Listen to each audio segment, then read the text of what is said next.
For 8 years, my family didn't just misunderstand me. They built a version of me that was easier to accept than the truth, and repeated it until it became permanent. My father told people I quit the Navy because I couldn't handle pressure, that I walked away when things became difficult, that I lacked the discipline required to become anything meaningful.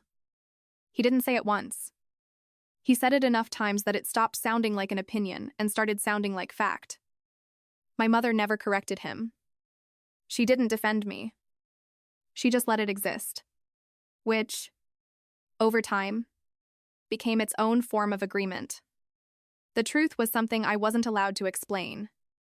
I had been reassigned into a program that erased visibility, classified movement, restricted contact, and replaced identity with function. No records, no confirmation, no defense, just absence. And absence is easy to rewrite when no one is looking for accuracy. I knew what they were saying long before I ever heard it directly. Not because they told me, but because people don't hide narratives they believe are justified. I chose not to respond. Not because it didn't matter, but because correcting them too early would have reduced everything to an argument. And arguments don't change perception when belief is already comfortable. So I waited.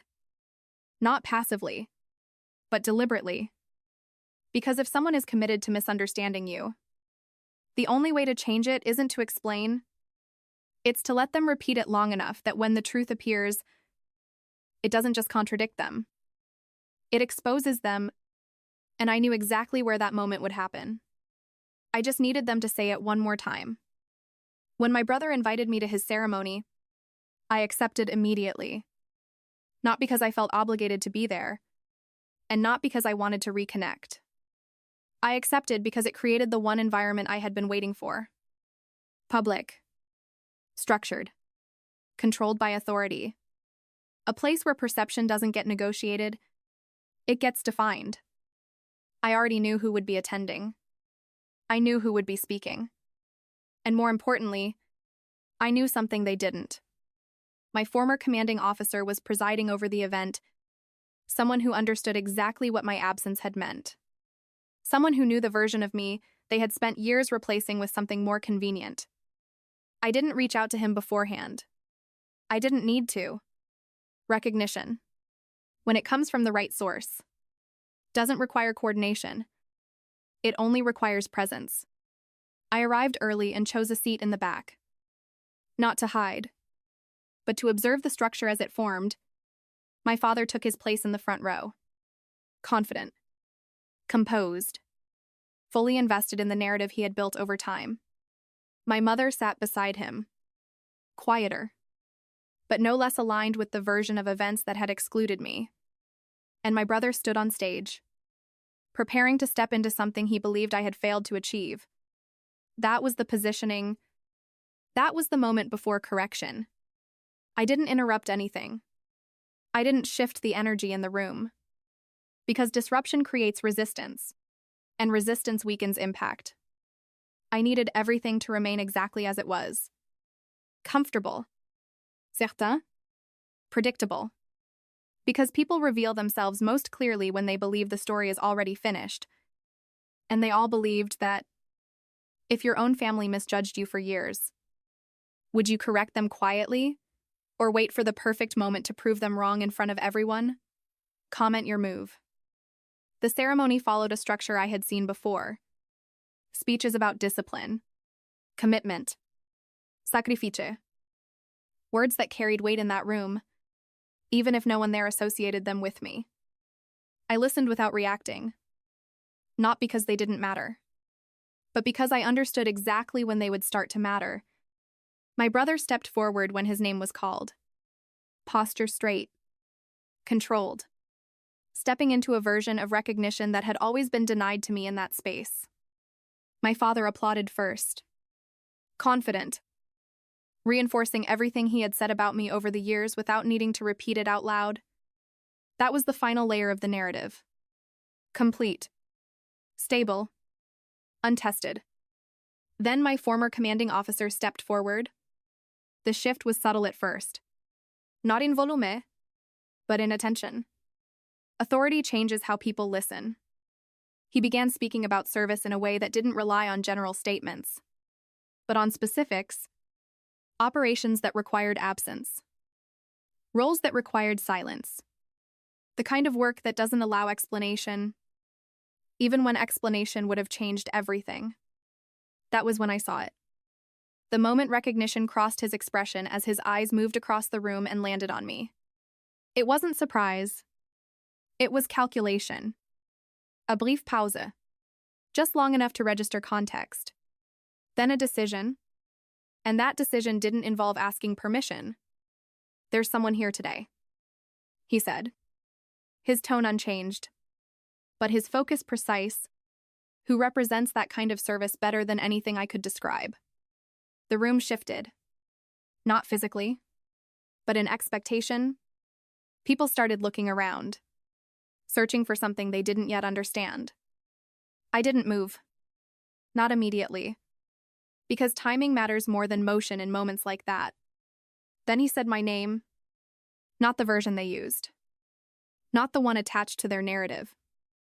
My real one.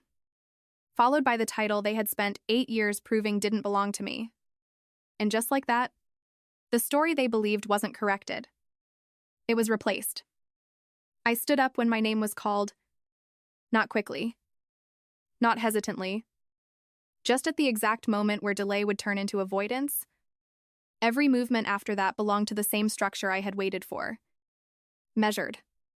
Controlled. Unnecessary to rush. As I walked toward the stage, the room adjusted in real time. Not because they understood what was happening, but because they realized something was happening that didn't match what they believed. I didn't look at my parents at first. I didn't need to. Reactions are predictable when perception collapses without warning. When I reached the front, my former commanding officer extended his hand. Deliberate. No hesitation. That mattered more than anything he could have said. Then he spoke again.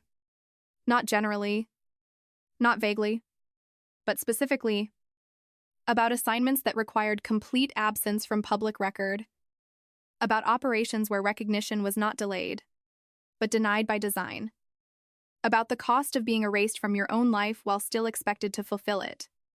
Each sentence didn't just describe my work. It dismantled everything that had been said about me in that room over the last 8 years. Not aggressively. Not emotionally. Just precisely. I could feel the shift behind me without turning. The silence changed first. Then the weight of attention. Because once authority redefines a narrative, it doesn't argue with the old one. It replaces it. I finally turned slightly, just enough to see them. My father wasn't reacting the way I expected. He wasn't angry. He wasn't defensive. He was disoriented. Because control had left him without warning. My mother looked like she was searching for something to hold on to. Some version of the past that still made sense. But there wasn't one anymore. And that was the part they couldn't recover from. Not the truth itself. The fact that the truth had existed the entire time, and they had chosen something else. I stepped away from the stage once everything that needed to be said had already been said. There was no reason to extend the moment. Impact doesn't increase with repetition. It settles in silence. The ceremony continued, but the structure had already shifted. The focus wasn't where it was supposed to be anymore. It had moved. And everyone in the room felt it, even if no one addressed it directly. I returned to my seat without looking back at the stage. Because by then, what mattered wasn't recognition. It was correction. And correction had already taken place. I could feel it before I saw it. The hesitation in movement, the delay in conversation, the way attention no longer followed the program, but circled something unresolved. When I finally looked toward my parents, the difference was immediate. My father wasn't composed anymore. Not in the way he had been at the start. There was a gap now between what he believed and what he had just witnessed. And that gap was something he couldn't close on his own. My mother avoided looking at me at first. Not out of indifference, but because recognition is harder to process when it comes too late. My brother was the only one who moved without hesitation. He stepped toward me, stopping just short. Like he wasn't sure what position he was supposed to take anymore. "Why didn't you tell us?" he asked, his voice lower than before. Not defensive, just uncertain. I didn't answer immediately. Not because I didn't have one, but because timing matters even in small moments. Because I couldn't, I said finally. Then after a brief pause, and because no one was looking for the truth, that was the part that settled the fastest, not the explanation. The implication, because it shifted responsibility away from silence and placed it on assumption. And once that happens, there's nothing left to argue, only something to accept.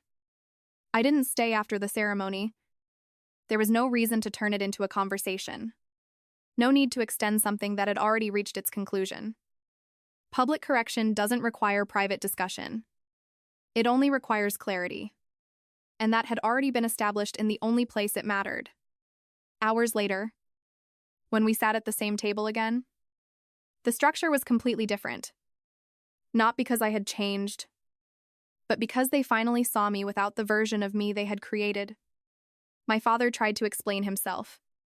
Carefully at first. Then with more urgency when I didn't respond.